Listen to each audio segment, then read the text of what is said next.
Okay, what was I just watching? Was I watching a show about love or was it about sex? What was that? Oh my goodness, what was that? I cringed throughout. Ew, it was just too superficial, guys.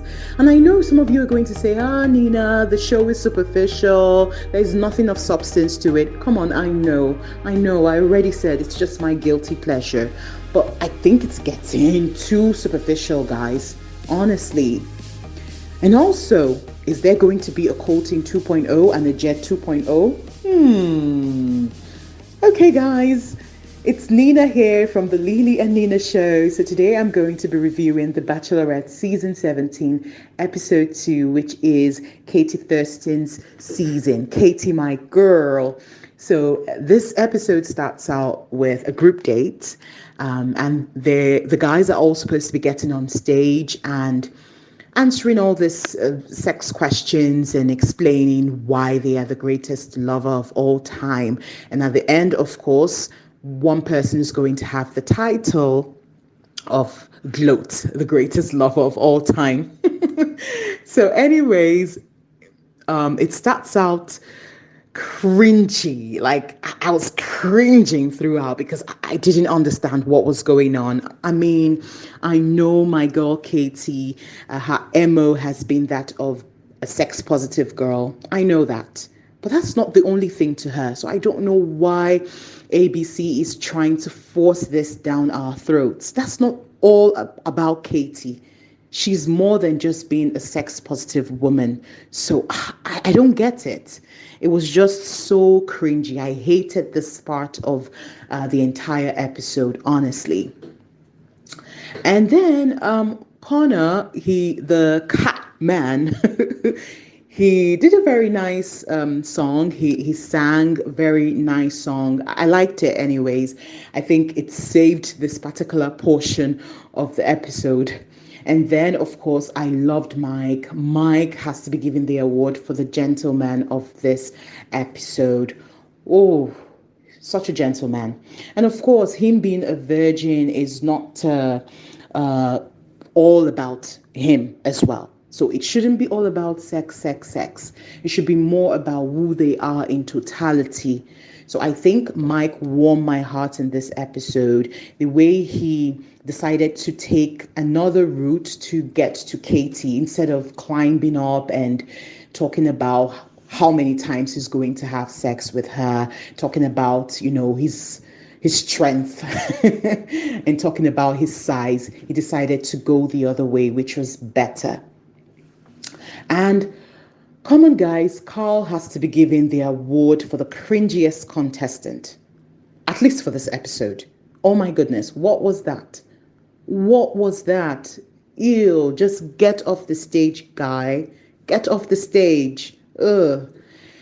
Anyways, so it went on to the night portion of this particular date. It was okay.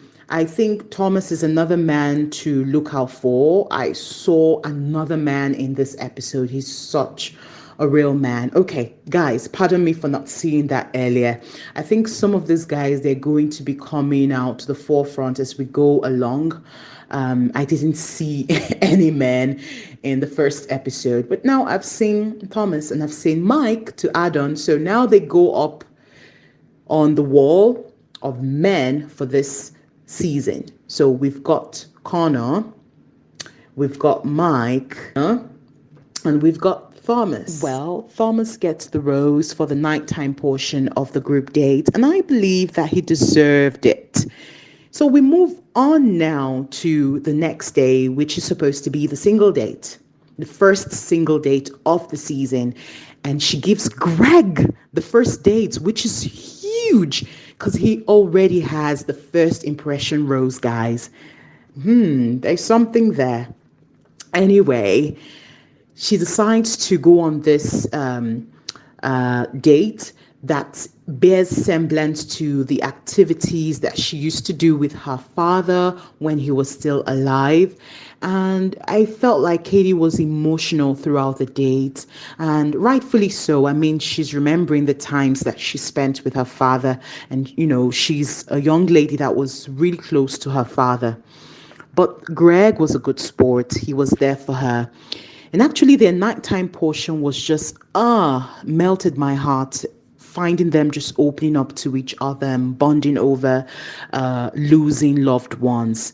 That was so, it got me so emotional when I was watching it. But anyways, of course, the date ends and she gives him a rose, which of course I was expecting. So Greg is another one to watch out for, guys. And then we've got Aaron and Cody. Yes, I'm going to skip past that useless date. The next group date where they were fighting, guys. The Bachelor, get your ish together. Get your ish together right away. I don't know what you guys are doing. Anyway, they were fighting, and Tasha, Caitlin, and Katie, they noticed something, that the fight between Aaron and Cody was kind of personal. So Aaron decided to do something which is, a taboo in the Bachelor franchise land, which is going over to the Bachelorette or the Bachelor and saying, oh, I know something about somebody here, or I know someone who is not here for the right reasons. Oh.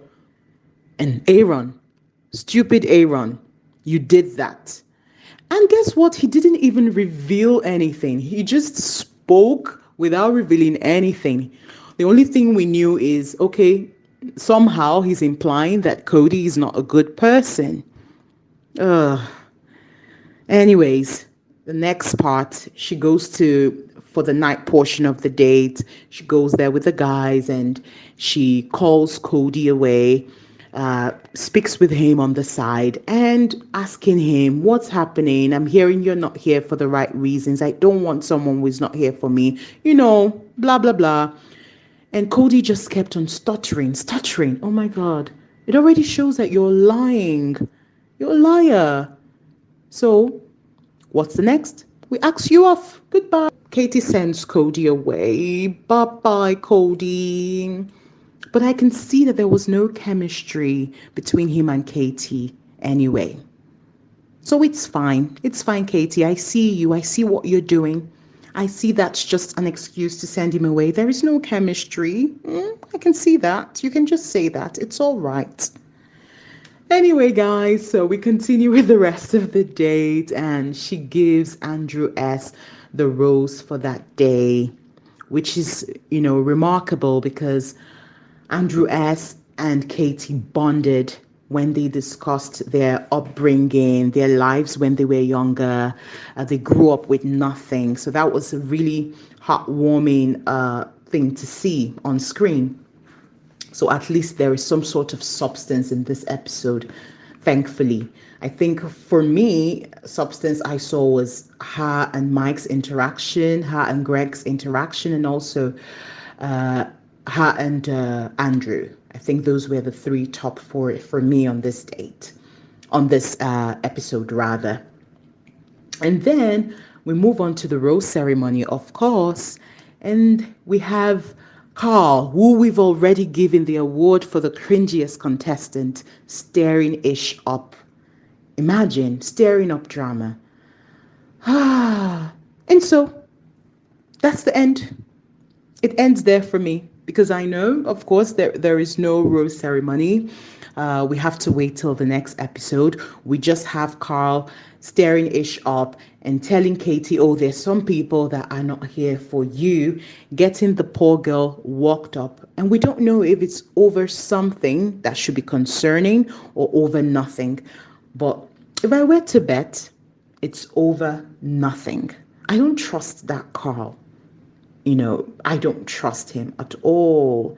He just gives me bad vibes. But anyway, guys, this is it. And I give this episode, which is like one of the most cringeworthy episodes I've ever watched in the Bachelor franchise as a whole, I'll give it a 2. Yeah, it was lackluster. A 2. Yes, guys. But anyway, guys, I hope you enjoyed this review stroke recap. If there is anything that I left out, please just comment that down below and tell me, what are your thoughts? Do you think we're going to be having a Jed 2.0, which is Connor, the cat man, because he's singing? And do you think we're going to be having a Colton 2.0? I hope not, because I really love Mike. So just comment down below. Tell me your thoughts right away. And I can't wait to come back and review and recap the next episode. So guys, if you haven't subscribed, make sure you subscribe to support our channel. Like this video, and don't forget to click on the notification bell so you'll always be informed whenever we upload. Thank you guys. And for this video, it's just Nina saying out.